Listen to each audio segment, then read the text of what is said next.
In this video, I want to demonstrate what happens to your neck and shoulders when your head is sticking too far forward.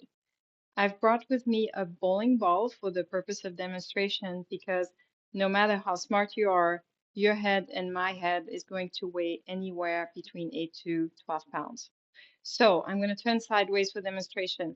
If I hold this bowling ball really close to my trunk, to my center of gravity, I can hold this 10-pound ball for a really long time, and it's not really going to cause any stress or any pain at the area of loading on the shoulders. If I take this bowling ball and I move it away, now this 10-pound bowling ball is leveraging on the point of attachment of the shoulders, and it's going to weigh closer to 50 pounds. So I'm not going to be able to hold this out there very long without causing pain in my shoulders. So now we're going to apply that concept to your head and neck. If my head is aligned with the center of gravity of my shoulders, I can hold my head over my neck and shoulders for a really long time without causing any stress or any discomfort.